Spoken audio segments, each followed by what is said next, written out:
revisão sobre o Oriente Médio, eu vou tentar fazer uma certa cronologia, apesar dessa ordem de tempo, ela não interferir tanto na geopolítica da região, tá? O primeiro país que a gente vai conversar aqui, pensando meio que nessa ordem geopolítica, ordem cronológica, melhor dizendo, é esse cara que está aqui, um dos países mais importantes do Oriente Médio, chamado Iraque, beleza? O Iraque ele viveu como uma monarquia.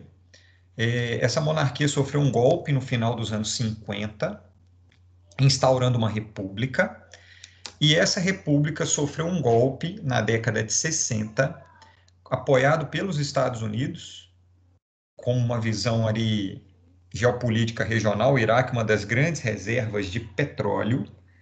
Então, o Iraque, um dos países com maior produção de petróleo no planeta Terra, né? Ele está entre os 10 mais, por isso eu estou desenhando aqui um petróleo na região.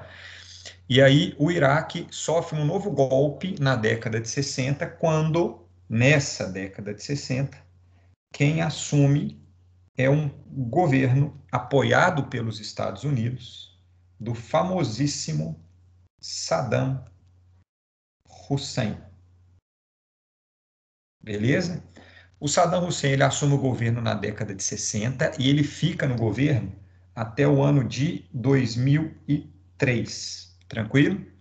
Ele assume apoiado pelos Estados Unidos, só que ao longo do tempo, especialmente ao longo da década de 70 e década de 80, então ao longo das décadas de 70 e 80, ele começa com um discurso nacionalista anti-Estados Unidos, e aí ele se aproxima, nesse período aqui, da União Soviética.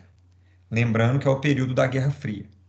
Exatamente nesse período de aproximação da União Soviética, o Iraque entra numa guerra, uma das guerras mais importantes e famosas no Oriente Médio, que foi uma guerra que durou de 1980 a 1988, com o apoio dos Estados Unidos ao Iraque, que é a guerra Irã-Iraque.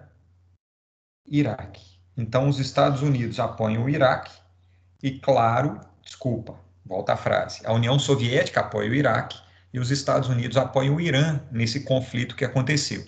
Qual que era o objetivo? O objetivo do Iraque era controlar e tomar as reservas de petróleo do Irã, além de falar que alguns territórios do Irã pertenceram na história ao Iraque, então ele queria recuperar esses territórios. E o argumento do Irã era um projeto expansionista regional, e o Irã sempre que a gente está falando, principalmente na década de 70 e 80, ele busca se tornar a grande potência regional, disputando com o Iraque e disputando com a Arábia Saudita. Então tem a guerra Irã-Iraque, é uma guerra sem vencedores e sem perdedores. Quer dizer, quem perde é a população que se envolve na guerra e morre na guerra. Mas em termos geopolíticos, de domínio territorial, de redefinição de fronteiras, é uma guerra sem vencedores. E sem perdedores, porque as fronteiras continuam do mesmo jeito. Nada acontece com o final da guerra com a assinatura de um acordo de paz. Que é uma guerra, a gente chama dessas guerras da Guerra Fria, de guerra por procuração, que era a guerra que envolvia Estados Unidos e União Soviética, mas eles não lutavam diretamente entre si. Eles financiavam e apoiavam outras guerras, outros exércitos, outros estados em guerra para expandir seus domínios. Na visão dos Estados Unidos e da União Soviética, era uma guerra para domínio de petróleo, claro, mas era uma guerra, sobretudo, para expansão do socialismo ou do capitalismo. O Irã e o Iraque, eles tinham uma visão mais regional. Estados Unidos e União Soviética, uma visão mais de domínio global dos Estados Unidos, ou do capitalismo Estados Unidos, ou do socialismo da União Soviética. Beleza? Quando, durante essa guerra Irã-Iraque, fiz o pontinho aqui sem querer, pontinho, tá, gente? Não é pontinho. Durante essa guerra Irã-Iraque, o Saddam Hussein, ele usa essa guerra para tentar fazer uma limpeza étnica no Iraque. Ele usa a guerra Irã-Iraque como pretexto também para poder fazer uma limpeza étnica interna no Iraque, atacando principalmente dois grupos, um religioso e um étnico. Então, limpeza étnica dos grupos xiitas, lembrando que o Saddam Hussein, ele é sunita, e dentro dos grupos muçulmanos é o grupo minoritário no Iraque. Então ele tenta fazer uma limpeza étnica, combatendo os xiitas e os curdos. E essa limpeza étnica, especialmente contra os curdos, povo que vive no norte do Iraque. Então aqui, ó, no norte do Iraque, a gente tem a maior concentração de curdos no país. O que ele faz é, nessa região de concentração dos curdos, ele promove essa limpeza étnica, ou tenta, com armas químicas e biológicas. Tanto é que ele é acusado internacionalmente de crime de guerra pelo uso de armas químicas e biológicas. Tem cenas da década de 80 de cidades de curdos no norte do Iraque com a população caída nas ruas, com crianças caídas nas escolas, porque armas químicas e biológicas eram jogadas, gases, por exemplo, sem cheiro, e as pessoas estavam fazendo o seu cotidiano, a sua vida, e aí esses gases eram lançados nas cidades e matavam todo mundo. Então era gente morta no ponto de ônibus, dentro de casa, caída no chão na rua porque estava caminhando, dentro das lojas, dentro das escolas. Então é uma crueldade enorme. Toda guerra já é cruel, com arma química e biológica é mais cruel ainda. Então ele é denunciado internacionalmente por causa disso nessa época. Nada acontece, a vida segue, até que a gente tem, em 1991, a chamada Primeira Guerra do Golfo, que é a guerra que envolve um país que está aqui do lado do Iraque, que é esse cara que está aqui, ó, que é o Kuwait. O Iraque invade o Kuwait, esse paísinho pequenininho, buscando as reservas de petróleo. Os Estados Unidos apoiam o Kuwait, já que o Iraque era apoiado historicamente pela União Soviética, mesmo a União Soviética estando no final da sua vida aqui em 91, os Estados Unidos apoiam o Kuwait, invadem o Iraque, não conseguem derrubar o Saddam Hussein. Então, o Iraque é considerado vencedor dessa guerra, mesmo não conseguindo tomar o Kuwait, porque os Estados Unidos não conseguem derrubar o presidente, o Saddam Hussein. 10 anos depois, no ano de 2001, a gente tem o ataque terrorista. Então, a gente tem o terrorismo nos Estados Unidos. Isso daqui muda a história recente no Iraque. Por quê? Depois do ataque terrorista de 11 de setembro, mais precisamente no ano de 2002, o Iraque ele é colocado como o eixo do mal. Ou seja, para os Estados Unidos, o Saddam Hussein ele era o principal apoiador dos grupos terroristas que atacaram os Estados Unidos, o grupo do Bin Laden, porque o Bin Laden ele era sunita. Então, na cabeça dos Estados Unidos, como justificativa, como argumento, o Saddam Hussein sunita apoiou o Bin Laden na Al-Qaeda, também sunita, para atacar os Estados Unidos. Na prática, esse argumento era mentiroso, porque o Saddam Hussein nunca apoiou o Bin Laden, eles não tinham nenhum tipo de relação geopolítica, religiosa e etc. O que os Estados Unidos queriam, na verdade, era derrubar o Saddam Hussein, historicamente inimigo dos Estados Unidos, apoiado pela União Soviética, e conquistar o petróleo no Iraque. Então, a partir de 2002, nós temos um dos momentos mais importantes, que é a invasão dos Estados Unidos ao Iraque. Lembra que a gente dá o nome conceitualmente correto de invasão e não de guerra, porque quem faz são os Estados Unidos. O Iraque nunca declarou guerra aos Estados Unidos. Inclusive, o Saddam Hussein tentou evitar essa guerra de todas as formas.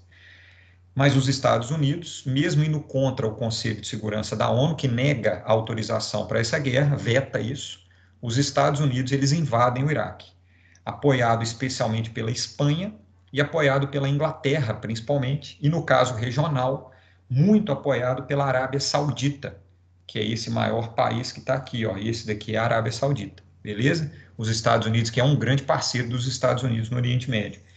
E aí a gente tem a invasão ao Iraque. O Iraque ele é destruído durante a guerra. Os Estados Unidos conseguem controlar a economia do país, especialmente o petróleo. Os principais postos de petróleo passam a ser de empresas norte-americanas, inclusive do presidente dos Estados Unidos, George Bush, que era dono de empresa de petróleo, é dono de empresa de petróleo nos Estados Unidos. Só que, do ponto de vista geopolítico, essa invasão ela gera uma enorme revolta por parte da população do Iraque, e especialmente os fundamentalistas sunitas, apoiadores do Saddam Hussein que se voltam contra os Estados Unidos, e aí esses fundamentalistas sunitas, eles promovem a fundação para lutar contra os Estados Unidos e criar um Estado independente, que é o Estado Islâmico, que passa a ser conhecido como ISIS, o Estado Islâmico do Iraque e da Síria, beleza? Uma sigla em inglês, né, gente? O Estado Islâmico do Iraque e Síria, porque o Estado Islâmico ele cresce no Iraque e ele expande em direção à Síria também, principalmente depois do início da Guerra da Síria em 2011. Então a gente tem no Iraque, em termos geopolíticos, o que mais tem caído nos vestibulares é a relação entre a invasão dos Estados Unidos depois de 11 de setembro, buscando dominar a economia iraquiana e derrubar o Saddam Hussein, associado à formação do Estado Islâmico, cujo grande objetivo do Estado Islâmico é a fundação de um Estado independente do Iraque, da Síria, por exemplo, que é a formação do famoso califado. Beleza? Califado é quando a gente tem um Estado religioso dominado politicamente pelo líder religioso. No caso dos islâmicos, especialmente dos sunitas, é o califa, que se tornaria o líder religioso, que já é, e líder político, ou seja, é um Estado teocrático, que implementa a Sharia ou Sharia como as leis sociais. Não existe uma constituição no país, o que existe é o Corão, no caso dos muçulmanos, e a lei passa a ser o que está escrito no Corão, e as organizações sociais e políticas se fundamentam a partir, se submetem ao Corão como sua regra principal e formação de um Estado independente, nesse caso aqui, o Estado Islâmico, beleza? Que é a ideia do califado. Então, os Estados Unidos, ao invadirem o Iraque, eles são os principais responsáveis pela formação do Estado Islâmico. Quando os Estados Unidos criticam o Estado Islâmico, dá vontade de virar para eles e falar, mas vocês são os responsáveis pelo Estado Islâmico, no final das contas. Mas tudo bem. Alguma dúvida no Iraque, gente? Ficou de boa?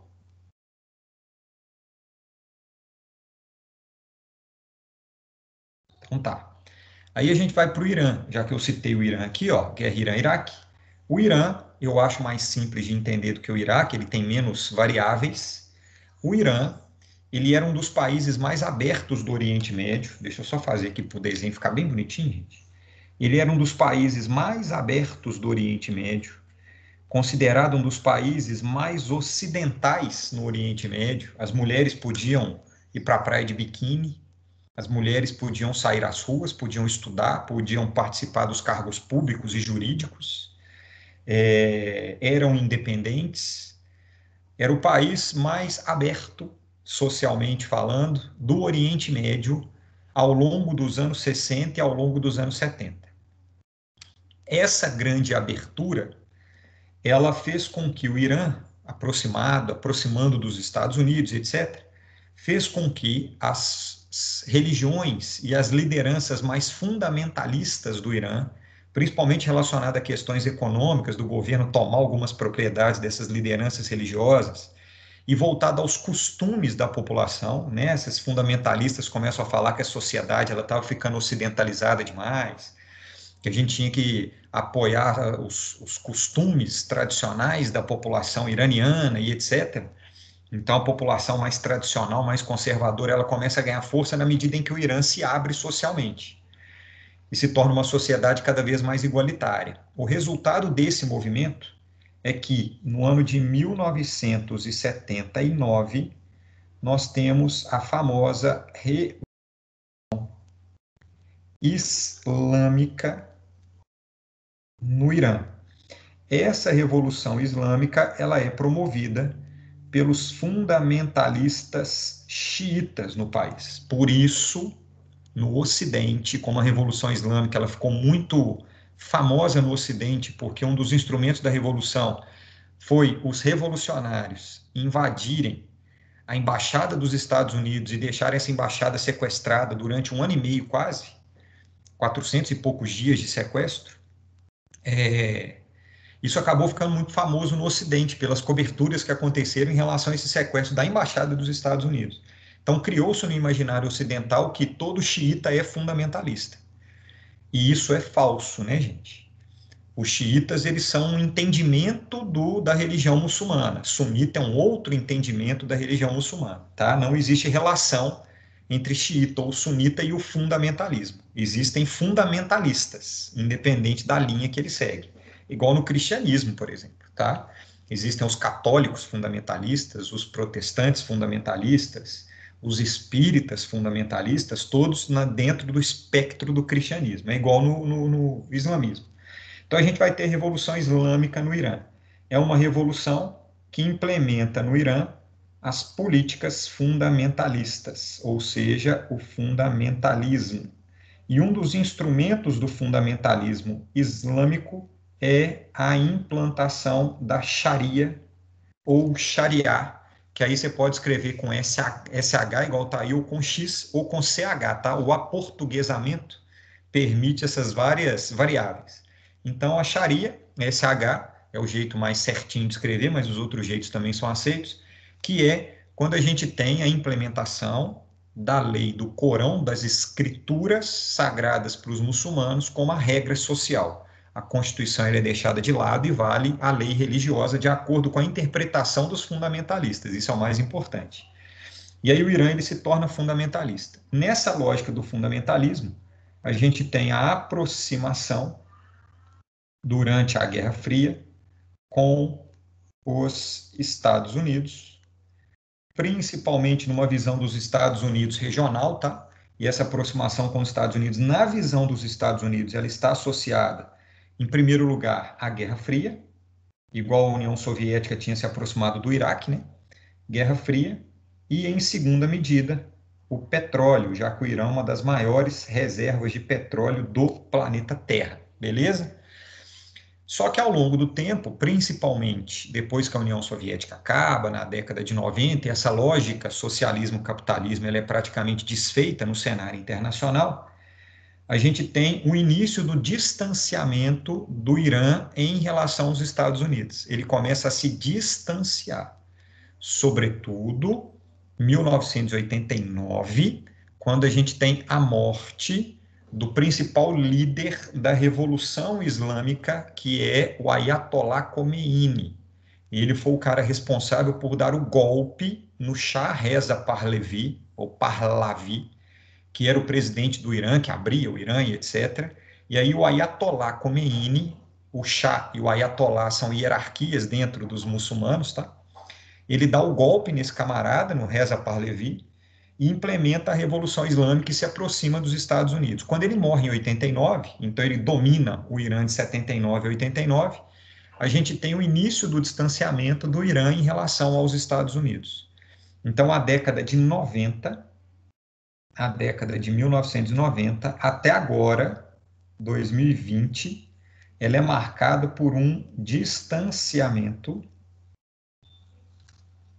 em relação aos Estados Unidos. E além disso, esse distanciamento ele é marcado por um outro aspecto que quando cai em prova, cai com muita força também, que é o Irã, ao se distanciar dos Estados Unidos, e numa visão também de geopolítica regional, de disputar com o Iraque, de disputar com a Arábia Saudita, inclusive, e por que não dizer com Israel, né? Porque o Irã ele se torna um país anti-Israel ao longo da história, ele tem o desenvolvimento do seu programa nuclear. Então, o Irã hoje ele é visto internacionalmente como uma ameaça nuclear, porque o desenvolvimento do seu programa nuclear ele se dá com o Irã fora do TNP, que é o Tratado de Não Proliferação Nuclear, que é o tratado da ONU, criado no final dos anos 60, cujo objetivo é limitar o acesso a armas nucleares no cenário internacional. E quem tem, por exemplo, e assina o TNP, não pode usar bomba nuclear. Você não pode usar. Agora, quem não está no TNP, além de poder desenvolver, pode usar sem nenhum tipo de punição direta, a não ser o país ser invadido por outro, está numa guerra, etc., é uma guerra nuclear. Mas do ponto de vista diplomático, você está fora do TNP, você faz o que você quiser. Igual o Iraque, volta à frase, o Irã é fora do TNP, a Coreia do Norte é fora do TNP, o Paquistão e a Índia são fora do TNP e Israel é fora do TNP, tá? São 5 países aí mais famosinhos que não estão no TNP, ou seja, podem usar armas nucleares a qualquer momento. Todos eles usam o mesmo argumento. Eu vou repetir quem são, tá? Irã, Israel, Coreia do Norte, Paquistão e Índia. O argumento é o mesmo. Eu não posso ficar no TNP porque eu tenho questões geopolíticas muito sérias. E eu uso a arma nuclear como instrumento de defesa. E o Irã, ele sai do TNP e passa a ser reconhecido internacionalmente como uma ameaça nuclear. Tanto é que os Estados Unidos vira e mexe, eles têm problemas com o Irã. Por exemplo, no começo do ano de 2020, bases e bairros de diplomatas norte-americanos no Irã, que são bairros bastante fechados, condomínios de casas e de prédios dos Estados Unidos dentro do Irã, que abrigam diplomatas, algumas bases militares pequenas e etc., foram atacados pelo Irã. E hoje em dia as guerras no Oriente Médio, elas são guerras de drone, né? E aí foram atacados com bombas pelo Irã, e aí virou um problema enorme, porque Trump de um lado, um cara que tudo depende de como ele acorda no dia para tomar as decisões. E do outro lado, o Irã, com um fechamento muito grande em relação aos Estados Unidos e fora do TNP, a tensão ficou muito grande no início de 2020, com a possibilidade de uma guerra real entre Estados Unidos e Irã, que seria uma guerra para uma visão regional, especialmente geopolítica devastadora, porque o Irã é uma potência militar regional e com bomba nuclear, e para o mundo, economicamente, seria também uma guerra devastadora por causa do petróleo, né? Não sei se tão devastadora quanto o coronavírus, mas por causa do petróleo, de fato, iria gerar uma complicação internacional muito grande, uma guerra envolvendo o Irã e as potências do Oriente Médio. Então, o Irã é isso. Fiquem atentos para essa questão nuclear do Irã. Dúvida, pessoal? Tranquilo? Como eu citei Irã e citei Iraque aqui, e falei desse movimento e falei do Estado Islâmico, a gente vai para a Síria, beleza? Síria é um país dominado pela família Assad. Eu esqueci agora se Assad é com H, tá, gente? Estou escrevendo com H aqui, mas eu não tenho certeza. Deixa eu ver aqui rapidinho. Esqueci se é com H ou não. Né, não. É sem H. Então, dominado pela família Assad, e esse domínio pela família Assad, ele vem desde a década de 60, tá? Era o pai, e aí o pai morre em 91, e aí quem assume é o Bashar al-Assad. O pai ficou 30 anos no governo. Quem assume é o Bashar al-Assad, né? Ele morre em 2000. E aí assume o Bashar al-Assad, que está há 20 anos no governo, tá? Então é dominado pela família Assad. O curioso, gente, é que aqui no Ocidente, a gente fala que a família Assad ela é caracterizada pela ditadura. Aí eu faço uma observação de uma situação extremamente constrangedora que eu passei no Santo Agostinho, que foi o seguinte: eu não sei se vocês lembram, mas alguns refugiados sírios, lá na época que a guerra estava bem forte, a gente está falando aqui talvez no ano 2014, 2015, por aí, alguns sírios foram trabalhar no restaurante da escola. Vocês lembram disso? Eles entregavam um papelzinho do peso para poder pesar a comida, eles recolhiam esse papelzinho. Eu não sei se vocês lembram disso. Eles trabalhavam no restaurante, eu acho que eram 2 ou 3. E aí, um dia a escola preparou uma palestra para esses refugiados sírios poderem falar para o ensino médio. E aí sobe o Bruno lá para o quinto andar, bonitinho e tal, com a turma e etc. E aí, quem estava organizando a palestra, sem me falar nada, quando eu sento assim, ela vira e fala assim, a pessoa vira e fala assim, que eu não vou citar o nome, vira e fala assim, ô gente, vamos aproveitar que o Bruno está aqui, e ele vai, antes da palestra começar, antes dos nossos convidados falarem, o Bruno ele vai explicar o conflito na Síria para vocês. Falei, bom, tudo bem, né? Peguei o microfone e comecei a explicar. Aí, eu falei que o Bashar al-Assad era considerado um ditador na Síria. E continuei a fala. E aí tinha uns alunos bem fluentes em inglês que estavam sentados do lado dos refugiados, e aí na medida em que a gente ia falando, eles iam traduzindo para o inglês para eles, porque eles falavam inglês. E aí eles foram traduzindo, e aí eu ia falando e olhando para eles. Quando eu falei que o Assad era um ditador, e os meninos traduziram isso, na hora os caras fecharam a cara e já fizeram assim com a cabeça, negando o que eu estava falando. Eu falei, ixi, esse negócio vai dar errado. Quando eu terminei de falar, um deles pediu, falou, eu queria falar. E aí o cara falou em inglês. Quando ele terminou de falar, depois que ele terminava, os alunos que estavam lá traduzindo traduziam para o português. E aí, quando eles foram traduzir, eles falaram que eles não estavam concordando com o que eu tinha dito, que o Assad não era um ditador, que eu tinha que tomar cuidado com as minhas palavras. Eles foram assim, fechando a cara mesmo, que eu tinha que tomar cuidado com as minhas palavras, porque eu era um brasileiro e não sabia de nada que estava acontecendo no país, e que independente de eu ser professor, eu tinha que procurar melhor o que eu estava falando. Eu falei, nossa senhora. E aí os caras me detonaram. Tinha que procurar melhor o que eu estava falando, porque lá na Síria existem pessoas que acham que o Assad era um ditador, mas ele não era, porque ele era eleito democraticamente, as pessoas votavam nele, e eles, os dois, eram eleitores da família Assad, eles votavam nos caras, e a família Assad ajudava os pobres, dava cesta básica, ninguém passava necessidade no país, segundo eles. Então, que era para eu tomar cuidado o que eu falava aqui no Brasil sobre a família Assad. Eu quietinho assim, fingi que nem era comigo, né? Até abaixei a cabeça. Rola a palestra dos caras, muito legal, inclusive, eles contando as histórias da guerra, de como eles fugiram do país, etc. Quando termina, eu vou lá, me apresento, peço desculpas, né? Eu falei, gente, vocês me desculpem e tal, não era a minha intenção, mas é a visão que a gente tem daqui e tal, então, né, sem ofender vocês. Aí eles, não, tudo bem, tá tranquilo e tal, entenderam o lance, terminou tudo. Quando a gente volta para a sala, os dois alunos que estavam fazendo a tradução viram e falaram assim, Bruno, agora a gente pode te contar, porque lá na hora a gente não podia falar o que eles estavam falando para a gente. Aí eles foram me contar, ainda bem que eles tiveram um bom senso, que na hora que eu estava falando que o Assad era um ditador e contando a história, diz que os dois refugiados falavam no ouvido desses alunos, falando assim, quem que é esse cara que está falando sobre a Síria aí? Depois a gente vai ter que conversar com ele, porque ele não pode falar sobre a Síria, não. Ele é brasileiro, ele está achando que ele é quem para poder falar da Síria. As coisas não funcionam desse jeito, não, e que não sei o que. Diz que os caras ficaram putos e começaram a me xingar, inclusive xingando palavrão, querendo saber quem era eu, que não sei o que e tal. Eu falei, que é isso? Daqui a pouco vai o Bruno produzir um problema diplomático no cenário internacional, né, envolvendo refugiados sírios aqui em Belo Horizonte, porque estava falando que o Assad era um ditador, mas tudo bem. Mas foi uma situação complicada. Aí depois eu falei com quem estava organizando a palestra, falei que isso daí não se faz não, você tem que organizar o negócio antes e explicar o que está acontecendo, porque a coisa podia virar uma situação complicadíssima, mas a gente conseguiu contornar.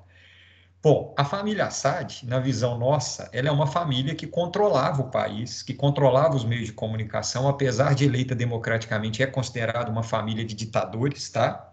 Na visão ocidental. E exatamente por essa divisão entre grandes apoiadores do Assad e grandes opositores do Assad, a guerra na Síria ficou muito forte, principalmente porque, a partir do ano de 2011, a gente tem a chegada na Síria da Primavera Árabe. Primavera Árabe. E o que é a lógica da Primavera Árabe? Nós vamos estudar ainda no conflito da África, tá? A Primavera Árabe, ela é caracterizada por movimentos populares que começam no norte da África, na Tunísia, cujo objetivo na verdade, são dois objetivos. Os objetivos são, primeiro, retirar governos ditatoriais e implementar democracia. Então, se na Síria a guerra começa com a Primavera Árabe, é porque uma parcela da população considerava o Bashar al-Assad um ditador. E o segundo objetivo é melhorar as condições de vida. Então, normalmente, são movimentos relacionados à população mais pobre, tentando melhorar a condição de vida. Então, todo país que passou pela Primavera Árabe, a gente considera como um país ditadura e com condição social precária. Quando eu falei isso na palestra, aí que os caras enlouqueceram. Não tem nada de condição precária, não. O cara ajuda, não tem nada de ditadura, não. Bom, essa é a lógica da Primavera Árabe. Nesse momento, a partir de 2011, começa a famosa Guerra Civil Síria. A Guerra Civil Síria, ela envolve vários atores, tá? Nós temos aqui os pró-Assad, pró-governo, principalmente dois países, tá? A favor do Assad, os Estados Unidos. Volta a frase, falei tudo errado aqui, meu povo. Os pró-Assad, corta Estados Unidos, tá? Os pró-Assad nós temos a Rússia e o Irã. É a galera a favor do Bashar al-Assad. E o pessoal contra o Bashar al-Assad, contra o presidente da Síria, queriam derrubar o cara, a gente tinha Estados Unidos e potência regional, Arábia Saudita. Beleza? Essa guerra, ela toma uma proporção muito grande, porque a população da Síria fica dividida entre pró e contra Assad, os caras da Primavera Árabe contra e os caras fora da Primavera Árabe a favor, então a população em si já começa a ter uma disputa forte. O Bashar al-Assad, apoiado por Rússia e Irã, e Estados Unidos e Arábia Saudita contra o Bashar al-Assad. E aí começa a existir, então, uma guerra civil no país. Grupos armados contra, grupos apoiados por Irã, Rússia, Estados Unidos e Arábia Saudita. O Bashar al-Assad não renuncia, como aconteceu em todos os outros países da África, que aconteceu a Primavera Árabe, os presidentes caíram. O Bashar al-Assad fica no poder, apoiado por Rússia e Irã, inclusive militarmente, está com aviões, tanques, exércitos, armas da Rússia e do Irã indo para a Síria para poder lutar. Nesse movimento, o Estado Islâmico, nessa lógica toda, a gente tem o crescimento, a expansão do Estado Islâmico na Síria, do ISIS, ele expande, ele cresce na Síria com muita força, principalmente no norte da Síria, exatamente na região dos curdos. Então a gente passa a ter o envolvimento do Estado Islâmico e dos curdos no conflito, pensando o seguinte: a gente vai usar a instabilidade produzida pela guerra para conseguir o nosso território. Então a gente vai conseguir o território que a gente sempre quis, porque está todo mundo em guerra. Então a gente vai entrar na guerra e buscar o nosso território. O Estado Islâmico querendo o califado, domina várias cidades do norte da Síria, e os curdos que vivem no norte da Síria há milhares de anos, querendo também o território do Kurdistão. Isso vira uma guerra, o país ele fica devastado pela guerra. Damasco, por exemplo, que é a capital da Síria, que fica mais ou menos aqui, ó, é uma cidade completamente devastada. Tem uma cidade famosa chamada Alepo, que fica no norte da Síria, que foi uma cidade dominada pelo Estado Islâmico. A cidade, quando o governo da Síria, junto com o Irã e com a Rússia, vão tentar derrubar o Estado Islâmico na cidade de Alepo, a cidade é destruída, a cidade é varrida do mapa, vira praticamente uma cidade fantasma com civis mortos, é a principal fonte dos refugiados. Então a gente passa a ter refugiados sírios saindo da Síria, indo em direção à Turquia, refugiados sírios saindo da Síria, indo em direção ao mar Mediterrâneo para buscar a Europa, refugiados sírios indo em direção à Jordânia para buscar o norte da África e a partir do norte da África, especialmente o Egito, buscar a Europa também. Então a gente tem levas de refugiados que configura, junto com os conflitos no norte da África, o maior movimento de refugiados no mundo após a Segunda Guerra Mundial, que foi o maior movimento de refugiados da história, inclusive quando surge o conceito de refugiados. E aí tem os refugiados sírios, que chegam ao Brasil, que chegam à Europa, que causam crise na Europa, crises diplomáticas de recebimento de refugiados. Então, essa guerra civil, ela se transforma numa guerra humanitária, numa guerra e numa crise de refugiados.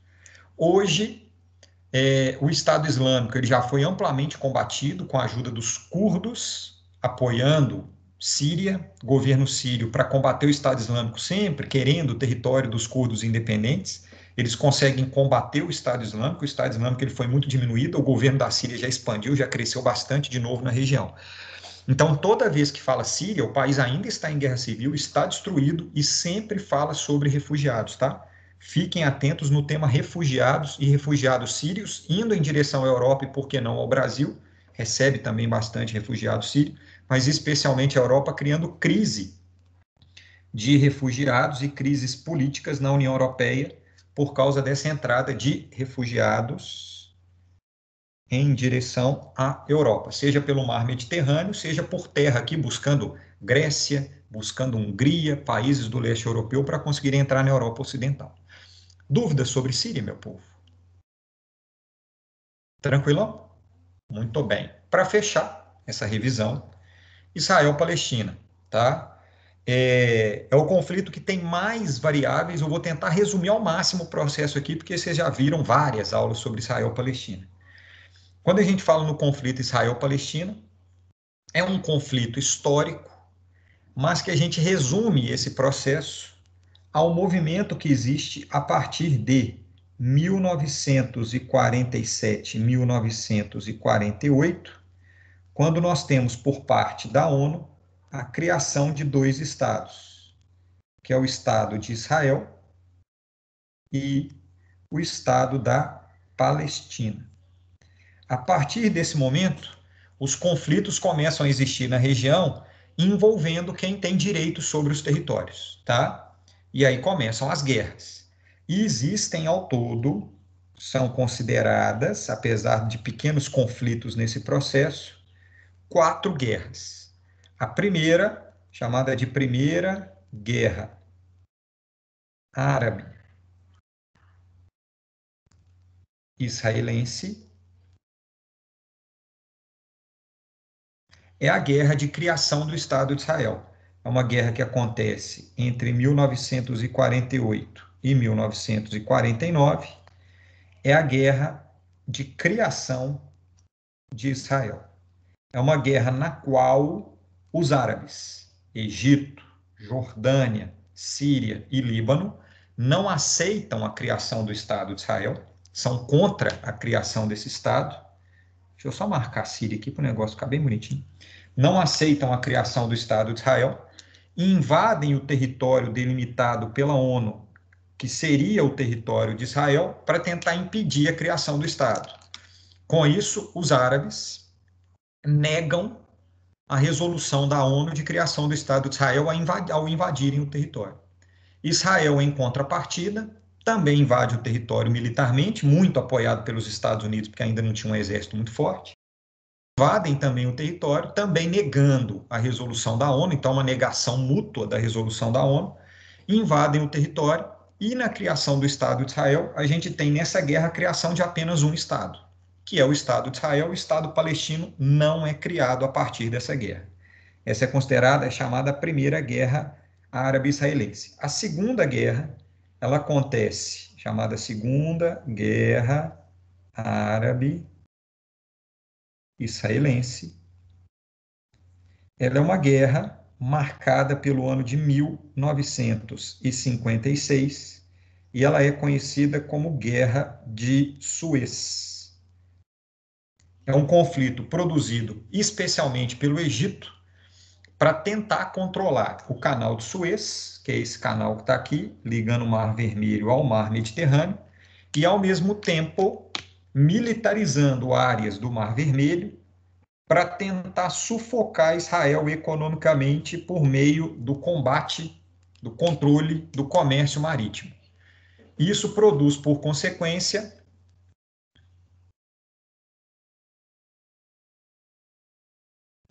exatamente, Gabi, só que isso, só negociava sempre com a autoridade palestina, sempre houve a negociação. Só que a gente fala geopoliticamente de a criação do Estado palestino, quando, nessa guerra aqui de 48 e 49, Israel invade, toma militarmente territórios palestinos. É só por isso que a gente fala que nega a criação do Estado palestino, porque ele militariza os territórios que seriam da Palestina. Claro, concordo com você, Gabi, como uma defesa, vamos chamar assim, porque quem invade primeiro são os árabes, que invadem o território. Israel, para criar o seu território e preservar povos judeus que já existiam na região do sionismo que tinha começado no final do século XIX, ele invade o território para preservar os territórios dos judeus. Só que, contrapartida desse processo de guerra, Israel militariza territórios palestinos. E é aí que a gente fala que os dois passam a negar. Por quê? A partir desse momento, o Estado palestino não é criado. Não há criação do Estado da Palestina. Então, os dois negam no sentido de não aceitarem, não cumprirem as determinações da ONU. Tá? Não estou falando que Israel nega no sentido de eu não aceito a criação do Estado da Palestina, tá, Gabi? Que, inclusive, a gente já trocou uma ideia sobre isso. Israel fala, historicamente, né, dependendo dos grupos que estão no poder, mas historicamente Israel fala, não, a gente aceita criar o território da Palestina, é a resolução da ONU. Só que quando a gente fala nega, é no sentido de não houve a criação. A partir do momento em que há militarização, e na prática não existe o Estado da Palestina, então os dois territórios, os dois povos negaram a resolução da ONU. Os árabes, ao tentarem impedir a criação do Estado de Israel e produzirem a guerra de criação, chamada Primeira Guerra Árabe-Israelense, e Israel, ao ocupar militarmente territórios da Palestina e até hoje o Estado palestino não existir, né, independente. Então, quando eu falo aqui, Gabi, no sentido de negar, é no sentido de não ter criado, o Estado palestino não ter sido criado, não no sentido político e diplomático da história, tá? Não sei se ficou claro o que eu falei aqui, Gabi. Esse sentido de negar, tá? No sentido mais prático do que no sentido político e diplomático, tá? Beleza. E aí, depois da Guerra de Suez, que é uma guerra que envolve muito diretamente Israel e Egito, tá? E que tem uma conotação de Guerra Fria muito forte, porque o Egito apoiado pela União Soviética, Israel apoiado pelos Estados Unidos, Inglaterra, França. A gente tem um contexto de Guerra Fria muito forte na Guerra de Suez, mais forte ainda do que na Guerra de Criação do Estado de Israel. A gente vai ter a chamada Terceira Guerra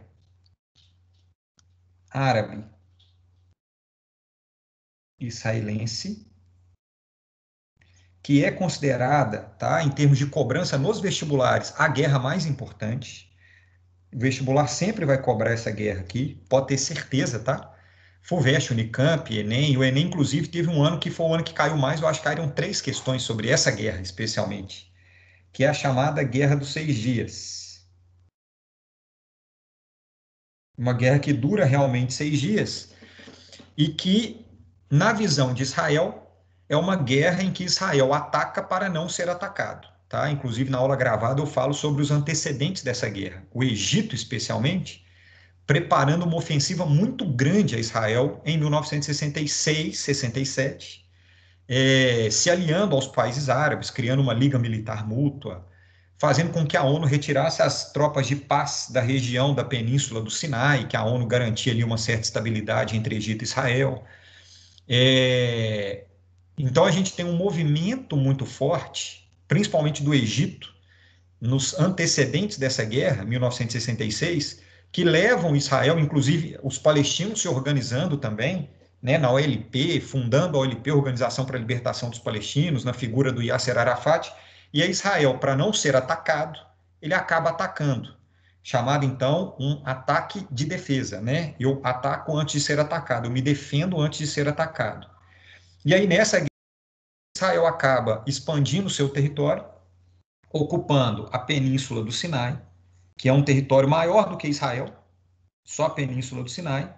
Ele ocupa as colinas de Golã, no sul da Síria, tem a ver com as nascentes do Rio Jordão, importante área hídrica. Militariza parte de Jerusalém e parte da Palestina, que é a Cisjordânia, e da faixa de Gaza. Na visão de Israel, essa militarização era necessária para garantir a paz em Israel e garantir que Israel não fosse atacado. Na visão dos árabes, Israel ataca sem ter sido atacado, por isso é uma guerra desigual e uma guerra expansionista de Israel, na visão dos árabes. E na visão de Israel, uma guerra para garantir a sua estabilidade e as suas fronteiras.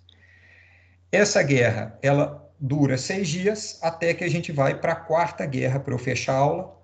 Quarta guerra árabe-israelense, que ela pode ser considerada uma guerra dos desdobramentos israelense, uma guerra dos desdobramentos da Guerra dos 6 Dias, que é uma guerra que acontece em 1973, conhecida como Guerra de Yom Kippur, que é a guerra que dura 2 semanas, dura 14 dias, que é a guerra em que os árabes, Egito e Síria, que haviam perdido seus territórios na Guerra dos 6 Dias, tentam reaver os territórios. E aí eles conseguem reaver no feriado de Yom Kippur, mas depois Israel consegue novamente o seu controle sobre esses territórios. Essas guerras, elas ficam muito evidentes nessas disputas fronteiriças e por recursos naturais. Alguns acordos de paz aconteceram entre Israel e Palestina e Egito. Um dos mais importantes envolve o Egito, por exemplo, que é o Acordo de 79, o acordo de Camp David nos Estados Unidos, que o Egito reconhece Israel, e Israel devolve a Península do Sinai para o Egito em 1980, 79 e 80. A partir daí, a causa árabe no conflito ela fica enfraquecida, porque o Egito vira meio que diplomaticamente mais próximo de Israel a partir desse acordo. Alguns outros acordos são feitos, o mais importante deles é o Acordo de Oslo, que é de 1994 e 95, que praticamente reconheceria os dois estados, o Estado palestino e o Estado de Israel. Porém, um fundamentalista judeu mata o Yitzhak Rabin, que a pronúncia não é essa, né, Gabi? Mata o Yitzhak Rabin e acaba um judeu matando um judeu, né, que é o Rabin. Ele acaba estimulando novamente os conflitos e o acordo não sai do papel com a criação efetiva do Estado independente da Palestina. Ponto.